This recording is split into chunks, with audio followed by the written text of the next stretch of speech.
नमस्कार दोस्तों, स्वागत है आपका जीएस जोन में।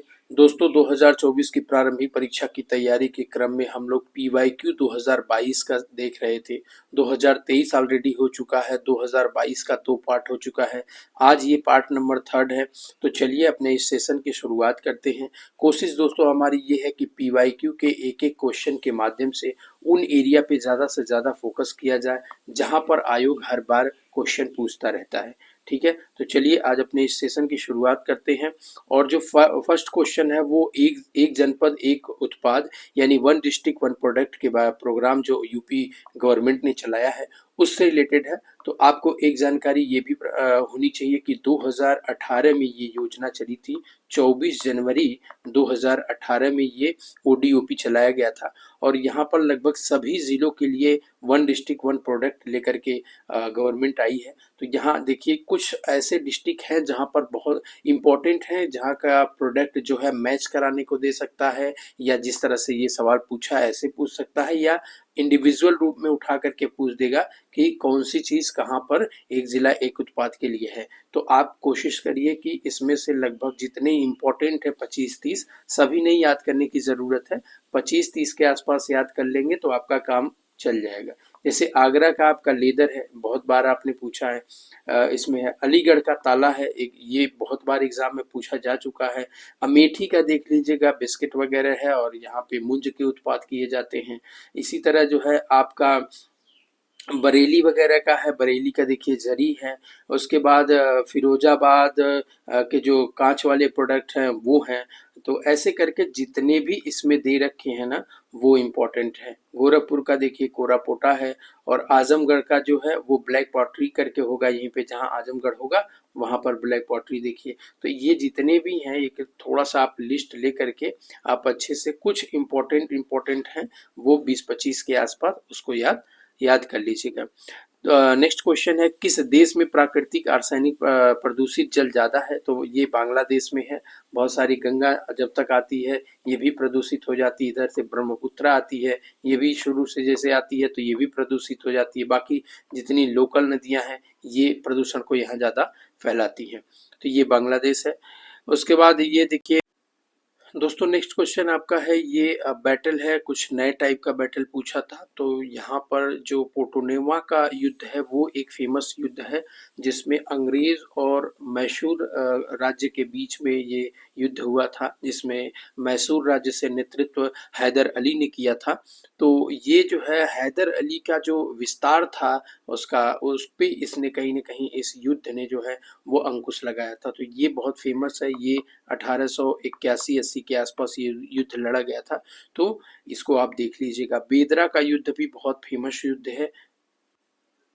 तो ये बैटल ऑफ बेदरा जो था वो आपका लड़ा गया था अंग्रेजों और डचों के बीच में 1759 में। तो ये फेमस है और पोटोनोवा वाला फेमस है। बाकी ये दो युद्ध जो है वो आपके नए पूछा था, तो इनका कालक्रम जो है एक बार आप देख लीजिएगा।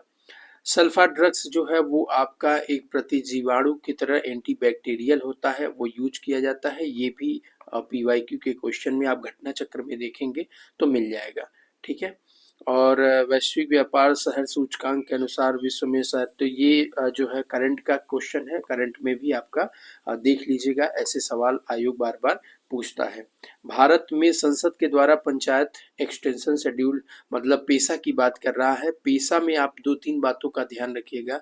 एक्चुअली ये जनजातीय क्षेत्र जो शेड्यूल ट्राइब हैं उनके क्षेत्र में स्थानीय नियंत्रण की ओर इंगित करता है ये। और दूसरी बात, ये डिसेंट्रलाइजेशन ऑफ पावर की बात करता है। तो जो भी जनजातीय क्षेत्र है वहाँ डिसेंट्रलाइजेशन ऑफ पावर की बात करता है, जहाँ पर पंचायतों का गठन नहीं हो पाया है खास करके उन जगहों पर। इसके लिए एक कमेटी, ये ऐसे तो 1996 में ये पारित किया गया था और तब से ये एक्सटेंशन पे था, लेकिन इसको सबसे पहली बार किसी जो राज्य ने सबसे पहले इसको इस पेशा अधिनियम को अपनाया था वो था आंध्र प्रदेश। 2011 के बाद इसने अपनाया था। तो ये देख लीजिएगा। दूसरा, ये जो पेशा अधिनियम लाया गया था वो उस पे एक कमेटी बनी थी, उसका नाम था भोरिया कमेटी। ठीक है, भोरिया समिति के रिकमेंडेशन के आधार पर ये बनाया गया था। तो ये 2-3 फैक्ट है, हर बार पूछता रहता है तो थोड़ा सा आप इसको ध्यान रखिएगा। इसके अलावा हम जो नेक्स्ट क्वेश्चन है, सिंधु घाटी सभ्यता पे जो जितने भी आर्कियोलॉजिकल इंडस वैली सिविलाइजेशन के जितने भी आर्कियोलॉजिकल साइट हैं, उन साइट्स को आप देखिएगा तो आपको पता चल जाएगा कि कहाँ से क्या चीज जो है वो प्राप्त किया गया है। तो ऐसे आप कहीं भी घटना चक्र पढ़िए या वो जो बुक छोटी सी बताए हैं उसमें भी मैप के थ्रू दिखा दिया है कि भैया यहाँ से हड़प्पा से ये चीज मिली है, मोहनजोदड़ो से ये मिली है, धौलावीरा से ये मिला है, लोथल से ये मिला है, तो वो आप एक बार देख लीजिएगा। ठीक है। नाव के जो चित्र मिले हैं वो लोथल और मोहनजोदड़ो इन दोनों से मिले हैं, क्योंकि आप जानते हैं लोथल में जो है वो डॉकयार्ड मिला हुआ है और साथ में मोहनजोदड़ो में भी मिला है। बाकी धौलावीरा में आपके जो है स्टेडियम मिला है और इस एरिया में जो है आपका वो वाटर का जो मैनेजमेंट सिस्टम था इसका बहुत बेहतरीन था। राखीगढ़ी इंडिया के कॉन्टिनेंट पे इधर सबसे बड़ा स्थल माना जाता है। कालीबंगा आपका पूछता है कि कालीबंगा में जुते हुए खेत के प्रमाण मिले हैं। उसके बाद बनावली में आपका जो हल की प्राप्ति हुई है वो है। तो ऐसे जितने भी हैं उनको आप अच्छे से देख लीजिए। अगले सवाल की तरफ चलते हैं। परमाणु ऊर्जा बायोमास एनर्जी की बात करता है तो कौन स्रोत नहीं है? तो देखिए कोयला, गोबर और लकड़ी ये तो बायोमास के हैं, लेकिन परमाणु ऊर्जा बायोमास का नहीं है। ठीक है। म्यांमार का पेगु योमा क्षेत्र जो है वो खनिज तेल यानी पेट्रोलियम के लिए है। देखिए वो पेट्रोलियम यहाँ बहुत ज्यादा पाया जाता है। ठीक है। पेगु योमा क्षेत्र में तो ऐसे दो चार क्षेत्र आयोग हर बार पूछ देता है, जैसे इटांगा क्षेत्र जो है वो किस लिए फेमस है। उसके बाद कटांगा जो आपका वहाँ पाया जाता है अफ्रीका में, वो तांबा के लिए है, उसको पूछ देता है। ऐसे जो फेमस जगह है वहां से सवाल आयोग हर बार मिनरल से रिलेटेड पूछता रहता है, तो थोड़ा सा आप इसको भी ध्यान रखिएगा। उष्मा इंजनों में कार्बोरेटर का प्रयोग किसमें किया जाता है? तो ये पेट्रोल में होता है। दरअसल ये पेट्रोल क्या करता है कि एयर जो है, एयर प्लस फ्यूल को ये दहन करने के लिए तैयार करता है, कार्बोरेटर जो होता है। ठीक है। और ये मिक्सचर एक तरह से बना देता है उन दोनों का, जिससे और ये केवल पेट्रोल जो इंजन होते हैं उनमें इसका यूज किया जाता है। ठीक है। तो ये याद रखिएगा। इसके अलावा आपका है तंजानिया की, ये तो करंट का है। केयलबुल लामजाओ राष्ट्रीय उद्यान जो है वो लोकटक में है। इसको आप ये बोलते हैं कि फ्लोटिंग जो है राष्ट्रीय उद्यान है, मतलब तैरता हुआ है, क्योंकि ये जो लोकटक झील है उसी के ऊपर ये तैरता है और यहाँ पे बहुत सारे जीव जंतु पाए जाते हैं। इसमें एक फेमस है डांसिंग डियर। ठीक है। डांसिंग डियर को, जिसको संघाई डियर भी कहते हैं, वो भी पूछता रहता है कि ये कहाँ पाए जाते हैं, तो लोकटक झील में पाए जाते हैं। इसको आप याद रखिएगा। भारत में इनपुट सब्सिडी जैव उर्वरकों पर दी जाने वाली अप्रत्यक्ष फार्म सब्सिडी के अंतर्गत आती है। जी बिल्कुल, इनडायरेक्ट में ही आती है। किसानों को बिजली एवं सिंचाई पर दी जाने वाली कटौतियां फार्म सब्सिडी के अंदर, ये भी स्टेटमेंट सही है। विश्व व्यापार कृषि के संबंधी प्रावधान प्रत्यक्ष फार्म सब्सिडी की अनुमति देते हैं, परंतु अप्रत्यक्ष की नहीं। ऐसा गलत है, अप्रत्यक्ष देते हैं। तो ये 3 नंबर का गलत हो जाएगा। चौथे नंबर का जो स्टेटमेंट है कि अप्रत्यक्ष श्रेणी में ही भारत सरकार देती है, ये भी गलत है, क्योंकि डायरेक्ट और इनडायरेक्ट दोनों वे में देती है। तो इसका जो है 1 और 2 ऑप्शन आपका सही हो जाएगा। ठीक है। उसके अलावा ये तो आप जानते ही होंगे, CUET जो है वो करवाती है, आपका कॉमन यूनिवर्सिटी एंट्रेंस टेस्ट होता है। अगला क्वेश्चन है आपका, एक गिलास पानी में अगर नमक का घोल जो है वो घोल दिया जाता है, तो यहाँ पर क्वेश्चन पूछा है कि एक गिलास पानी में अगर नमक का घोल समरस होता है यानी होमोजीनियस होता है। ये बिल्कुल स्टेटमेंट सही है। अगर सेम टाइप के जो मिक्सचर होते हैं उनको अगर मिलाया जाता है तो वो जो है सेलाइन वाटर जो है, यहाँ पर देखिए आप क्या बोल रहा है कि टेबल साल्ट और ग्लास वाटर जो है ना, ये दोनों मिला करके एक सेलाइन वाटर, सेलाइन सोल्यूशन बनाते हैं, जो कि आपका क्या होता है, होमोजीनियस होता है, समान वाले मिलते हैं। ठीक है। और दूसरा स्टेटमेंट जो कह रहा है पूरे हिस्से में विभिन्न संगठन वाला घोल समरस होता है, मतलब ये स्टेटमेंट गलत है, क्योंकि पूरे विभिन्न जो होते हैं डिफरेंट टाइप के अगर कंपोजिशन होते हैं तो वो आपका होमोजीनियस नहीं बल्कि हेट्रोजीनियस मिक्सचर को बनाते हैं। तो ये दूसरा स्टेटमेंट गलत हो जाएगा। पहला स्टेटमेंट सही है, इसलिए ए सही हो जाएगा और आर। तो वो मिक्सचर वाला जब आप चैप्टर पढ़ेंगे ना तो उसमें आप इसको देख पाएंगे, उसमें साफ साफ लूसेंट में भी ये लाइन लिखी हुई है और आप घटना चक्र में भी पढ़ेंगे तो वहां पर भी ये लाइन आराम से मिल जाएगी।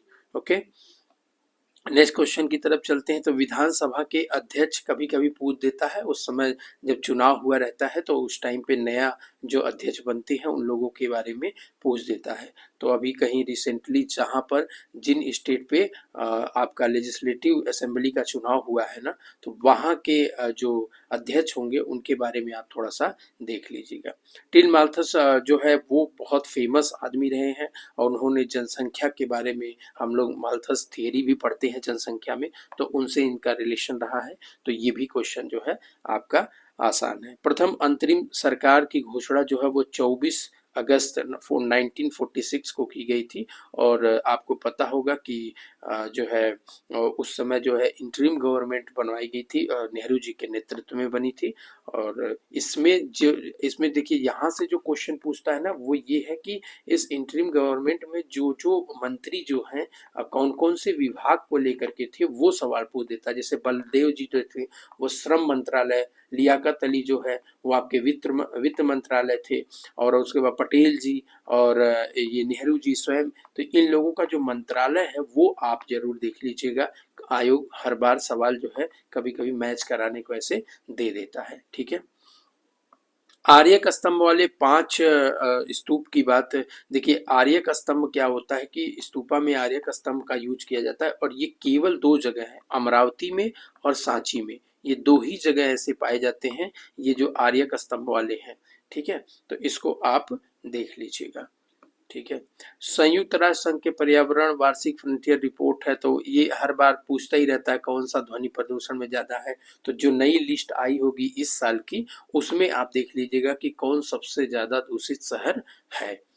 ओजोन दिवस हमने बताया था कि हर मंथ में कुछ इम्पोर्टेंट दिवस है, उनको आप याद कर लीजिएगा। 12 महीना होता है, 12 महीने में लगभग मान के चलिए 5-5, 4-4, 6-6 डेट ऐसी होंगी डेट जो बहुत इंपॉर्टेंट होती है। ओजोन दिवस जो है वो आपका 16 सितंबर को मनाया जाता है। मोस्ट रिपीटेड क्वेश्चन है, कई बार आयोग इसको पूछ चुका है।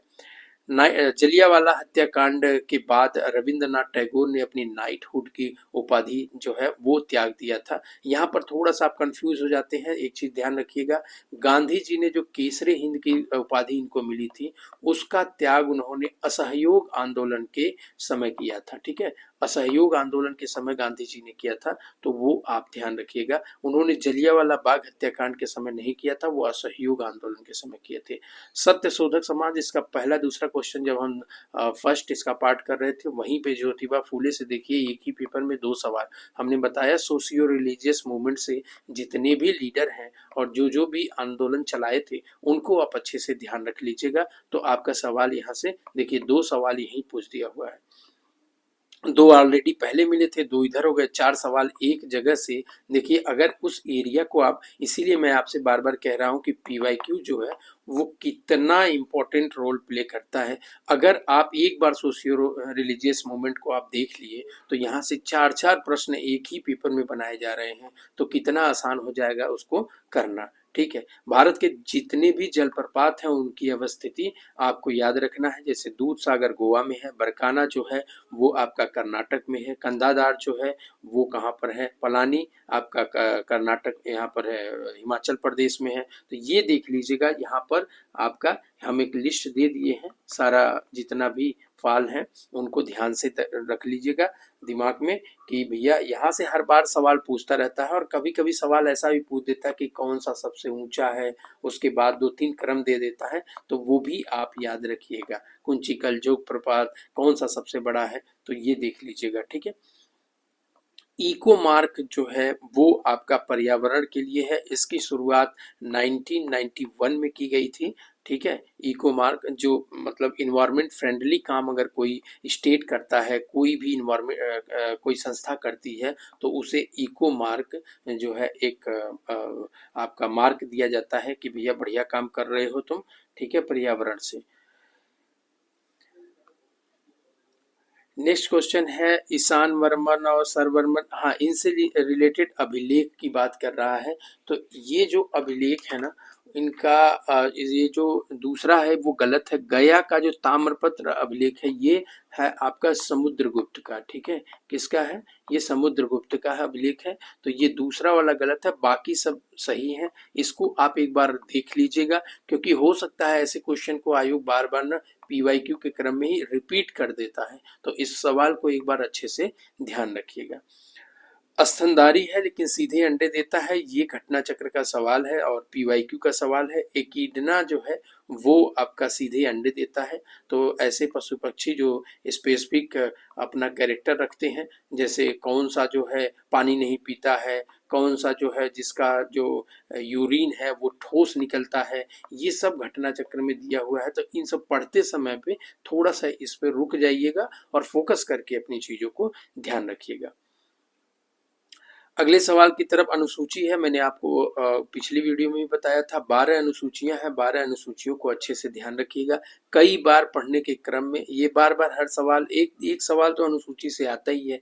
तो पहले में राज्यों के नाम है, द्वितीय में संवैधानिक पद वेतन है, तृतीय में शपथ है, चौथा में राज्यसभा सीटें हैं, पांचवी अनुसूचित जाति क्षेत्र में है, छठी असम मेघालय। ये हमने बताया था, ये 4 स्टेट ऐसे हैं जिनका आपको नाम याद रखना है। कभी भी आयोग इनमें से एक स्टेट को गायब करके कोई अन्य स्टेट दे देगा और आपसे क्वेश्चन गलत कराने की कोशिश करेगा। तो आप याद रखिए, ऊपर असम है, फिर बीच में नीचे मेघालय है, फिर त्रिपुरा है और फिर मिजोरम है। ये यही क्रम है, ठीक है। तो ऐसे याद कर लीजिएगा इनका। 7वीं में केंद्र राज्य संबंध जो है वो दिया हुआ है और उसमें अनुसूचियां दी गई हैं कि सेंट्रल लेवल पे कितनी है और स्टेट लेवल पे सूची कौन कौन से बना सकते हैं, और बाकी समवर्ती जो है सूची भी है, कंकरेंट लिस्ट भी इसमें दिया गया है। 8वीं में भाषाएं हैं, 22 भाषाएं हैं, मैंने आपको बताया भी था। 14 भाषा शुरुआत में थी। पहली जो है 21वें संविधान सिंधी जोड़ी गई, फिर 71 में कोंकणी, मणिपुरी और नेपाली जोड़ी गई थी। उसके बाद बीडीएमएस आपको बताया था, वो 92nd अमेंडमेंट के थ्रू जोड़ी गई थी। तो ये अभी मिला करके टोटल 22 भाषाएं हो गई हैं। तो न्याय पुनरीक्षण 9वीं वाले में है। 10वीं दल बदल है, ये 52nd अमेंडमेंट के थ्रू इसको जोड़ा गया था। तो ये भी आप याद रखिए। 11वीं अनुसूची ये 73rd अमेंडमेंट के थ्रू 1992 के अंतर्गत जोड़ा गया था। ये आप याद रखिए। ग्राम पंचायत में 29 सब्जेक्ट ऐसे दिए गए हैं। 12वीं अनुसूची नगर पालिका की शक्तियों 18 अनुसूची दी गई है और ये 74th अमेंडमेंट 1992 के अंतर्गत जोड़ा गया था। तो ये भी आप याद रखिएगा, ठीक है। उसके बाद अगला क्वेश्चन है वो डीके कर्वे। देखिए 5वां 6वां क्वेश्चन फिर से आ गया आपका, कहाँ से? सोशियो रिलीजियस और उनसे रिलेटेड जो लोग रहे हैं उन लोगों का जो नाम है। 5-6 क्वेश्चन यहीं से आ गया। पीवाईक्यू का महत्व आप देख सकते हैं कि कैसे जो है यहाँ पर आपको दिख रहा है। तो ठीक है, डीके कर्वे जी बहुत ज़्यादा फेमस रहे हैं, सचिव विडो रीमैरिज एक्ट के रहे हैं और इन्होंने महिलाओं के लिए विद्यालय भी स्थापित किया था। महिला शिक्षा के लिए इन्होंने बहुत सारा काम किया था, ठीक है। ईडी बेथुन साहब जो कलकत्ता में एक कन्या विद्यालय की स्थापना किए थे और ईश्वर चंद्र विद्यासागर कलकत्ता में संस्कृत कॉलेज के प्रचार भी रहे हैं। बीएम मालावाड़ी जो है वो बाल विवाह विरुद्ध संघर्ष किए थे। तो ये लोग बड़ी जो ऐसी पर्सनालिटीज हैं इनको आप ध्यान रखिएगा। तो 90 क्वेश्चन तक हो गया है। अगला जो है हम लोग नेक्स्ट पार्ट में करेंगे। और बने रहिए जीएस जोन के साथ, सब्सक्राइब करते रहिए, दोस्तों को शेयर करते रहिए। धन्यवाद दोस्तों।